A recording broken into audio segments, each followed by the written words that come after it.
today will be the last new material, and that will be minor. All right, it'll still be, there might be 6 or 7 questions out of 50 on this stuff here.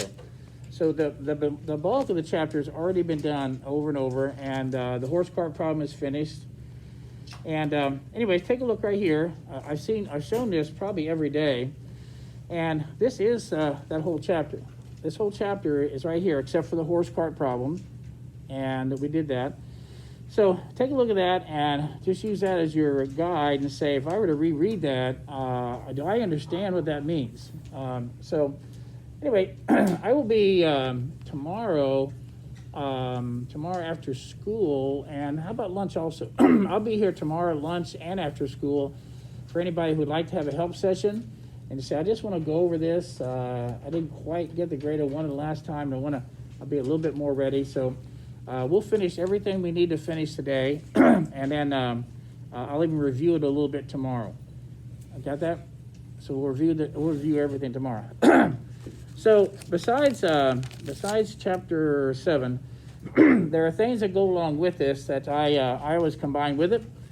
And the first one I want to show you is on this page here. So if you don't have your own book, you can look at mine. And it's called The Apple and the Moon. Now, Newton, this is about Isaac Newton. And it is true that there was a plague going around Europe. You probably heard about the bubonic plague. And they had different, how we have different waves, There were waves of the bubonic plague where a lot of people died, and then lesser, but because most of the bubonic plague they didn't even know what was doing it. Did you guys have this in Humanities about the bubonic plague? So it wasn't really caused by rats, and it wasn't really caused by fleas that lived on the rats, but there actually was a bacteria that lived in the flea that lived on the rat, and the rat lived wherever they could find a lot of food. And these things called cities were not, people didn't always live in big cities. And when they had big cities, they probably said, let's just build a building. Let's build another one. And the cities were good. Hey, can you guys put everything up? That's not science. That's not good. That's not fair to me. But, they hadn't really figured out, you're going to build a big city, you got a lot of people, and they're going to have a lot of garbage, aren't they? They didn't think, we need to have a garbage collecting system. So what they tend to do is just throw it out the window. And there were things like dogs and cats and rats, and they would actually eat a lot of the garbage. But unfortunately, the rats would come in the house also. And it just so happened that if you had rats in the house, that sometimes the fleas would jump off the rats, jump onto your blankets, whatever, and then they would bite humans. All right, long story short, what happened to Newton? They feared that he wasn't like a super strong kid his whole life, and they feared that he might get it, and so they sent him out in the country to one of his relatives. I forget what his relative was, and yes, they did have apple orchards. And what do you see on TV every time you see Newton? You always see him getting hit in the head with an apple. Is that correct? Now, I do believe that he spent a lot of time in the apple orchards. And I believe that he did. I'm sure he was sitting there and he may have seen one fall. I mean, okay. Did I think one hit him in the head? I've never read anything about that. But that's TV. And TV wants an apple to hit Newton in the head. Okay. Anyway, do you know a medium-sized apple weighs about a Newton? That's pretty good. Wait, here's Newton. I do believe he did this. I believe that one day when he was thinking about gravity, and he was trying to think about the laws of gravity he had, and laws of motion, and he probably did look up, and you guys know that you can see the moon at night sometimes. Do you know you can see the moon at day, right? Everybody know that? Depending on what phase it's in, you can see the moon during the day. I do believe that he was sitting there, and he knew the apples, when they fell off that tree, he knew they accelerated. They accelerated, didn't they? How far would an apple fall in 1 second? Not counting air resistance. How far would an apple fall? You remember that number? What is it? 5 meters. 5 meters. Now, so in 1 second, it would actually fall about 5 meters. And I don't know, I'm not Newton, but one day I feel very certain that he said, well, the earth must be pulling on that apple, causing it to accelerate. But then he would have seen out there the moon. Now, what did he do there? When he saw the moon, here's what he said. That moon, why doesn't the moon go away?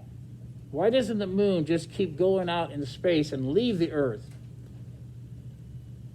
And he said, could it be that the same force that accelerated the apple toward the earth, could it be reaching all the way out there? Is it possible that earth could reach that far away and be causing the moon to fall also?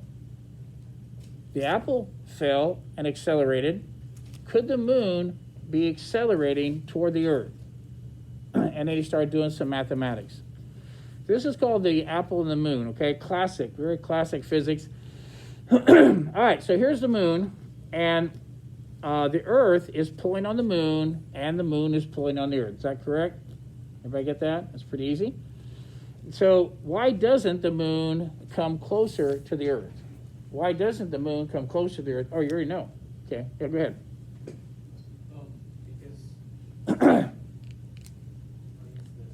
Because Okay. as it falls down, it's also doing that. It doesn't hit the earth, it hits to the side of the earth, and as it goes here, the earth keeps pulling it around until it starts forming. All right, so we actually had a whole chapter on projectiles. Remember that? So here's what we have here. We have two motions. One is this way, and if you're an astronaut, you would call that tangential velocity. Remember, you know what tangents are, right? The tangential velocity is caused by inertia. That's a great question. How'd the moon get moving in the first place? That's a great question. But it has motion, so it has inertia. So its tangential velocity is this way, right? So if the earth were not there, the moon would keep going in a straight line at a constant speed. Does that sound right to you? And so the moon should be right here 1 second later if the earth were not there. But what is the earth doing? The earth's trying to pull it straight toward itself. And just like a projectile, when does the moon fall? Does it go to here and then fall? When does a projectile fall? When you shoot a free throw, when does it start falling? Immediately? What is it?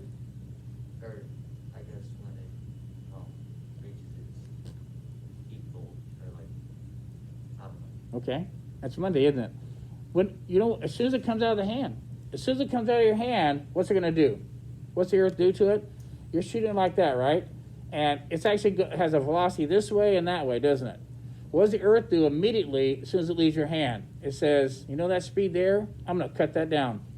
I'm going to decrease it by 10 meters per second every second. So this actually starts falling as soon as it leaves my hand. Now it has this velocity, has that one, so it actually does still make an arc, doesn't it? So take a look at this here. The moon should be here 1 second later, but we find it here.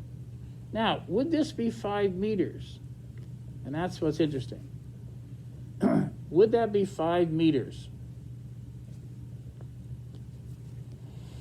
And I know it's Monday morning, but and you've never read this about the apple and the moon, but what do you think? So even Galileo had figured out what kind of relationship is there between, what is the relationship between distance and gravity? Remember we did that with proportionalities? If I take you up to Denver, Colorado, are you going to weigh exactly the same? And when they had the Olympics in Mexico City, and some people, quote, broke the record, maybe in high jump, they had put a little asterisk there. Because when you're further away from the center of gravity, you actually weigh a little bit less, don't you? Now, it's important for me that you know this. Even the astronauts in orbit, though, they still have a lot of weight. They have less weight, it's still a lot. They probably weigh still like 90% of what they weigh on the Earth. And we're going to talk about weightlessness too. So anyway, this moon is falling in what direction? It's actually falling toward the Earth and away from what? away from a straight line. So when it gets here, it has inertia. It says, I want to be here, but you fall, and you're like a projectile. And so the moon, it used to scare me when I heard that the moon is falling toward the earth. I used to say, how long do I have? How long do I have before we're all going to be killed? But guess what? It's not getting any closer. It's falling away from where it would be if there was no gravity, but it actually maintains the same distance. Sort of. I'm not going to talk about orbits right now. But so here's an actual picture from Newton's book. And what he said was, even though he knew that if you were on the earth and you tried to get these kind of speeds, you would burn up because of friction, air resistance, right? But he said, if you didn't have air resistance, or you could be up high enough, you could do something like this. And so what they did is, he shows a cannonball on a mountain, and they fire it with a certain amount of gunpowder, and it goes, bonk, and then it falls. You see that? And they said, okay, let's put more gunpowder on it. Now, in this case, it actually goes further down range, but it still only spends the same amount of time in the air. You understand that? And then, boom, boom. And Newton realized that if you could give an object enough speed, horizontal velocity, if you give enough horizontal velocity, that when it was time to hit the Earth, the Earth wouldn't be there because it would have been curved around away from you. And so if your projectile's path could match the shape of the Earth, you could have a thing called an orbit. You would be in orbit. It's like a projectile. It's falling all the time. It's falling away from the straight line toward the center of the Earth, not getting any closer, and there's one type of orbit. Now, the space program, even though they could calculate some of these, they needed computers to be able to make onboard adjustments. And I know you've heard this many times, that the Apollo mission, the amount of computing power in your phone was like, I don't know, 100, 1,000 times greater than the computing power they had at all of NASA. So they had computers to do some of these calculations so that when they were in orbit, for example, what if your orbit wasn't exactly right? What if it wasn't quite fast enough? What would happen over several days? You'd start getting closer and you spiral in toward the Earth. What if your speed was too fast? What would happen? It would spiral away from the Earth. And so they still had to make some onboard adjustments. And that's why these humongous computers had to be shrunk down. And that really was why the United States, for almost 50 years, dominated the industry. That they needed smaller computers to put on board. And so they had to miniaturize things. And so the computers that used to be as big as a room, essentially, got down to the size of maybe like that.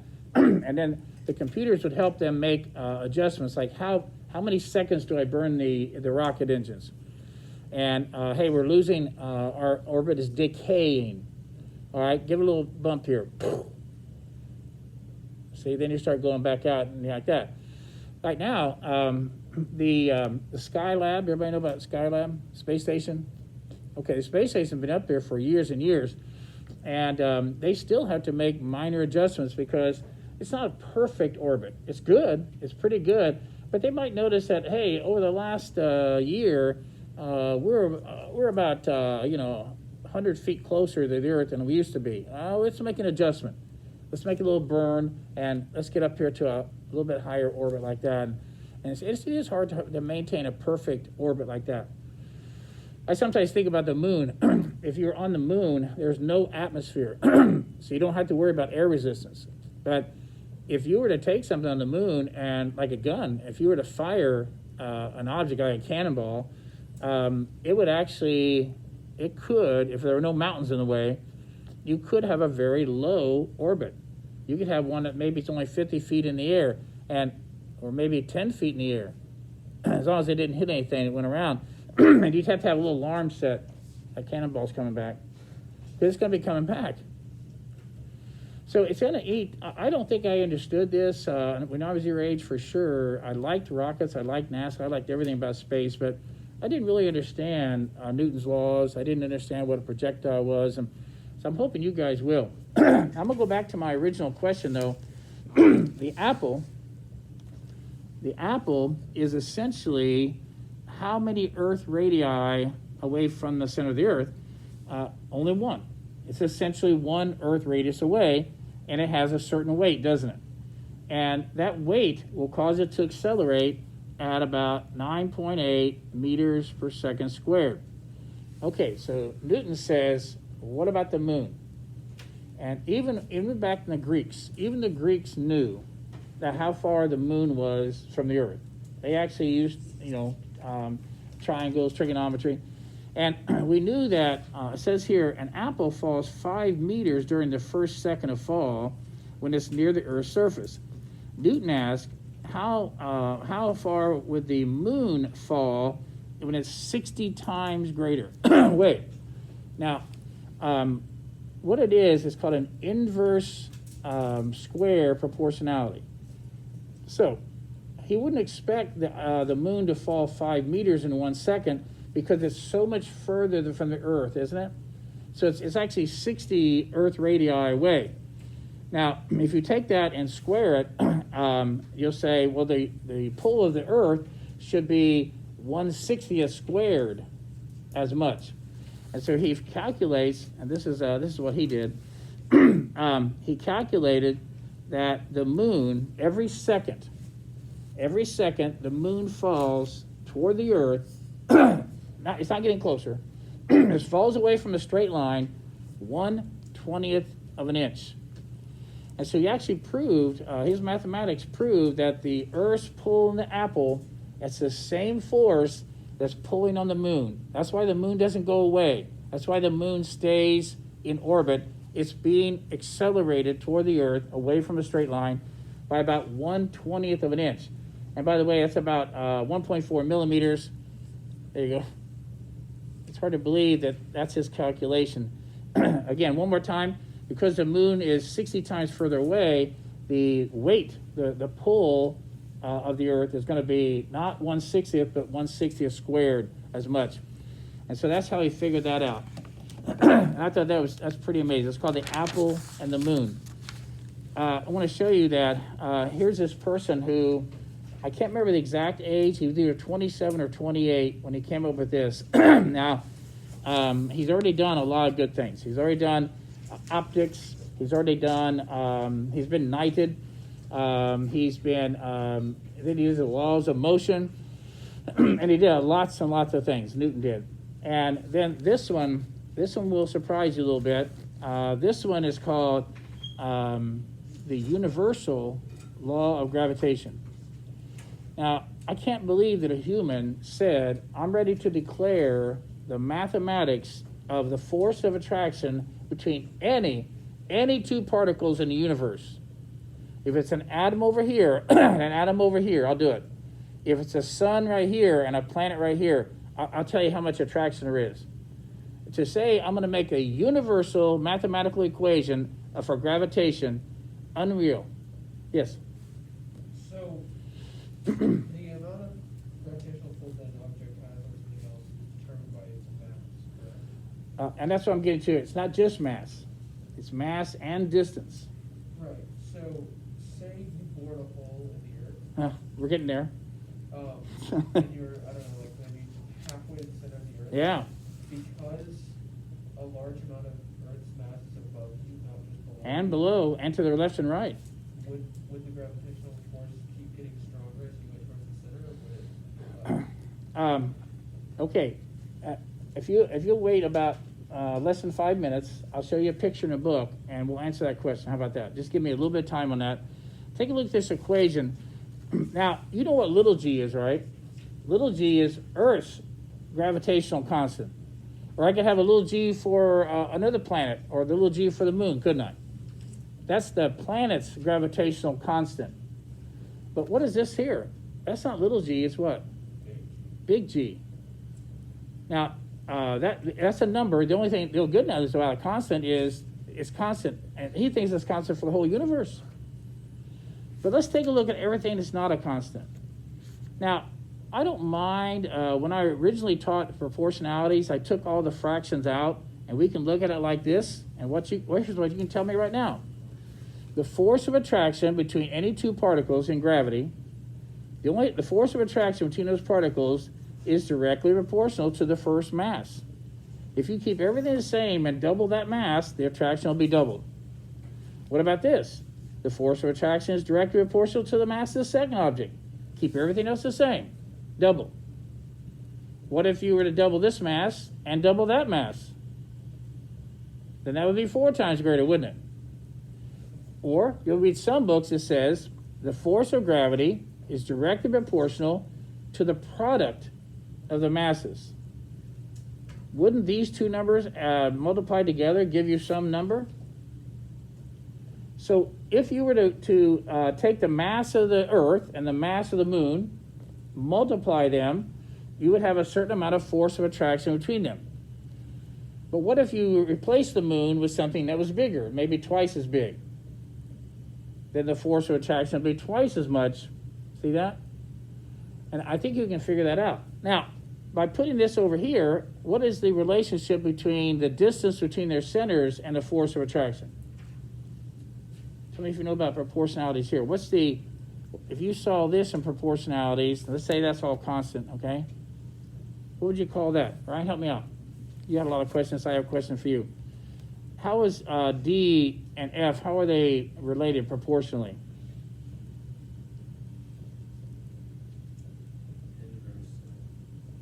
Inverse square. You're right. Is that right? Inverse square. So as the distance gets, let's say the distance between the Earth and the Moon, what if the Moon got further away from the Earth? What if the Moon moved twice as far away? What if the distance got 2 times greater? What would the force of attraction be? Hey, everybody look up here, okay? I don't have all your attention. Mason, I don't have your attention, okay? What if the Moon moved twice as far away? That means distance got 2 times greater. What would happen to the force of attraction between the Earth and the Moon? Distance got 2 times greater. The force would get, here, what do you think? Distance gets 2 times greater. It'd get 4 times smaller. Yes, excellent. That means it would only be 1/4 of the attraction. You get that? And that's called inverse square. Now, I find this unbelievable that he has made enough calculations to say, and make it as a bold statement, to come out with the scientific world and say, I think I've figured out gravitation for the whole universe. What? Who do you think you are? And right now, as far as we know, this is still correct, as far as we know. You okay with this? Now, I want to show you also, even though I took the fractions out, so it makes it look like the way I studied the first time, you guys are older now. You're greater. You're more experienced. I don't have to take it out. Couldn't you do this? This is directly proportional to either one of those, and what? Inversely proportional to the distance, square of distance, right? So whether you want to rearrange it and do it like we did it when I taught the lesson, or don't rearrange it and say, I can do that without rearranging it. Both masses are directly proportional to force, the force of attraction, but this is inverse square proportionality to force. Anyway, by the way, they have a number for big G. I don't have you memorize that. And if you ever want to do a calculation, the good news, it's like pi. It's constant. So you don't have to worry about it being a different number. And if I was a planetary scientist, I'd probably have that memorized, wouldn't I? But I just don't use it very often, so I don't really memorize big G. But big G is not little g. Little g is specific to that planet, to that moon. Get that? This is big G. Any 2 objects in the universe. Is big G irrational? What now? Is it irrational? Oh, you mean like pi? No, I don't think so. I think it's just that number. See, pi for over 1,500 years, 2,000 years was, for a while it was 3, then it was 3.1. Then it got better, 3.14. And then they started doing some theoretical stuff, and that when it became an irrational number. But as far as practically, we can't measure an irrational number. So as far as I know, I've never heard anybody theoretically want to know if that's irrational. I would say no. I've never read that. Good question. Well, anyway, so what I'm going to show you is, if you remember inverse square, and that's why we did that as the distance away from the Earth gets greater and greater and greater, your weight gets smaller by the square of that, the inverse square. Now, we did this on another chapter where how far does an astronaut have to be if you're 1 Earth radius, that's 4,000 miles, okay? You'd have to move 4,000 miles away. If you move 4,000 miles away, then D would have gotten 2 times bigger. So if you're an astronaut and you're not on, if you're on the Earth's surface, you're 1 Earth radius away and you have your weight. Let's say you weigh 200 pounds on the Earth. What if you move 4,000 more miles away? 4,000. Distance gets 2 times greater, your weight's going to get what? Inverse square. Distance got 2 times greater, weight will get 4 times smaller. Another way to say it, 4 times smaller is 1/4, right? So if you weigh 200 pounds on the Earth, if I took you 4,000 miles away, you'd weigh 1/4 of that. You still weigh 50 pounds. You'd still weigh 50 pounds. 4,000 miles. Do you know how far astronauts are when they're in orbit on the Earth? They're weightless. Well, that must really be far. No, it's less than 100 miles. If they're less than 100 miles away from the Earth's surface, do you think that they don't weigh very much? They're not at 4,000 miles away. They're at less than 100. They still weigh a huge amount. And then the next question is, okay, Smarty, then why are they weightless? If they still have a lot of weight on them, why would they be weightless? They're not weightless, they're, quote, weightless. It appears as if they're weightless. So let's go over here, and this is a picture, Clay, you asked about this. Here's a nice picture on page 244. Here we go. So what would happen if I'm on the Earth and I have a certain amount of weight? Little g for me, the acceleration due to gravity, is going to be about 9.8 meters per second squared, right? Now, I start going down, and I go down here, and notice that why would little g get bigger or smaller? What's it say there? Can you read that? Why would my acceleration due to gravity get smaller? I'm actually getting closer to the Earth's center. Yes? Because the further you go down, the less mass is actually below you. Because when I'm on the Earth, every bit of mass on the Earth is pulling on me, isn't it? And when you put all those vectors together, all the vectors together add up as one single vector straight down to the center of gravity, right? I'm really being pulled by the Earth over there, and over there, and over there. But you put all those vectors together, it appears as only one vector is pulling on me. But when I come down in the Earth, I now have less of the Earth pulling on me downwards, and some's actually pulling back up on me, isn't it? Yes? If the same amount of mass of the Earth was in like a long cylinder and you're standing on the top, would the force be the same or different? Wait, say that again. If the Earth was a cylinder? Yeah, it's a cylinder with all the same mass and you're standing on top, would you weigh more or less?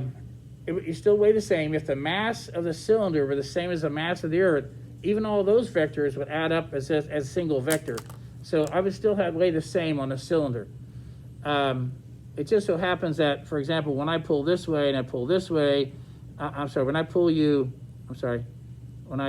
this way and this way, and I pull you this way, all those vectors together have a downward force. So even a cylinder would have all the vectors would still end up pulling me straight down toward the center of gravity. If you had a planet shaped like this would be weird. If you had a planet shaped like that, where would it be pulling you then? Where's the center of gravity of this object? You're not going to like it, but where's the center of gravity of this object? If the planet looked like this, you know where the center of gravity would be? Here. Wow. That means somebody could be right here and be weightless. So let's go down here. Let's go down to the middle.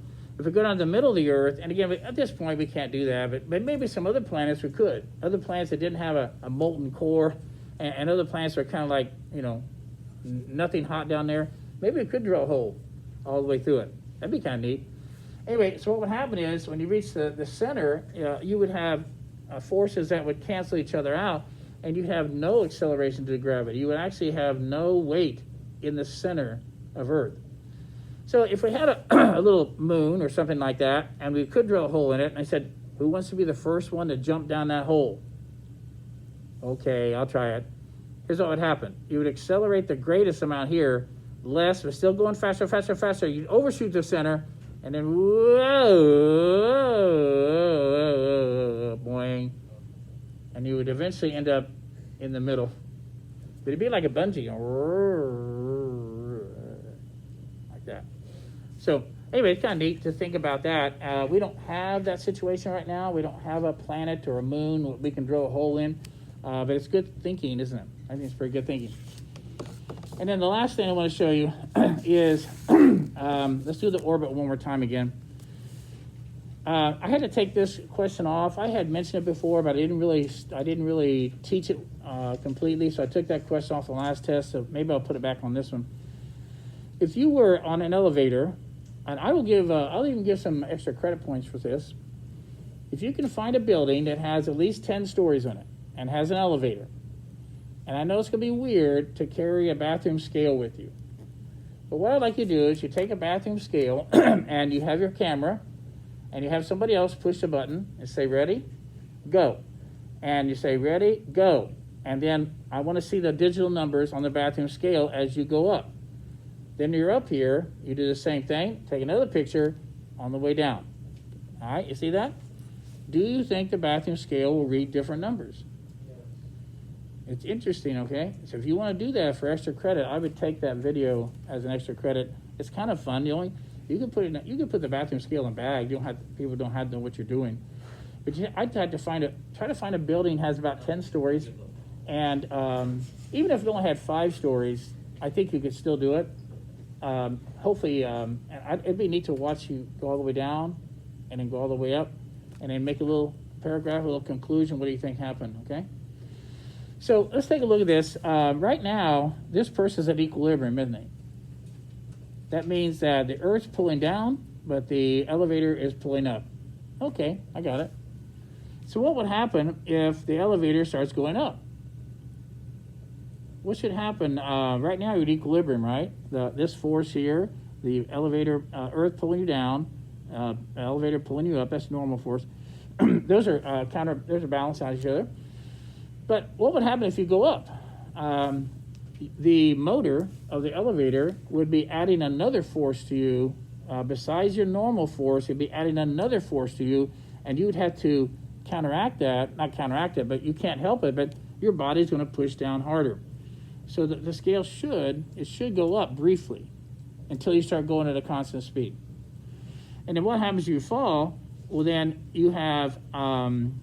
this is falling and you are falling at the same time, and you're going to weigh a little less. Now, don't do this. If the cable were to be cut, you would be in what they call free fall. Free fall. That means the only force acting on you is your weight, gravity, right? And you'd be in free fall. But everything in that thing, including the elevators, in free fall. If you had a pen in your pocket, and you held it out there and you're in free fall, and you let go of it, it would stay right there because you and the pin are accelerating at the same rate. You look around you and said, I must be weightless. But you know why you're going to die? Because of your weight. So it's a, quote, weightless environment. And I want to tell you why, I'm not telling you now, why astronauts are weightless. Uh-oh, yes. What happens if you're, the elevator, if an elevator starts to go down? And Go down or in free fall? Like just go down at a normal speed, and then you jump, and assume there's no ceiling, and then the elevator cord snaps, so it goes all the way down. I clearly remember when I was actually older than you when I first had heard about this material, And I just couldn't get that out of my mind, is if I were in an elevator where the cable broke, could I time it so I could jump? Could I actually jump? Now, here's my problem. My problem is me and the elevator floor are both accelerating the same thing. I can't push on the elevator floor unless you give me some like handles to push on, and then I'd have to push, up on the handles and it would push down on me, and then I'd be able to jump. So if I didn't have handles to push on, I couldn't jump at the last second. Even astronauts, when they're in orbit, they have to be very careful. They could turn, an elbow could hit something. Elbow could hit something, and it's going to push them that way, and they'd start spinning like that. So they have a lot of handholds when they go around like that. All right, one more thing. Oh, shoot. Okay, well, anyway, what I'll do is the handout sheet that I just gave you, what I'd like you to do is I'd like you to look at it. I only have about 10 minutes left. I have 10 minutes of teaching left, and that's it. And then we'll review everything tomorrow, okay? All right, well, thank you very much.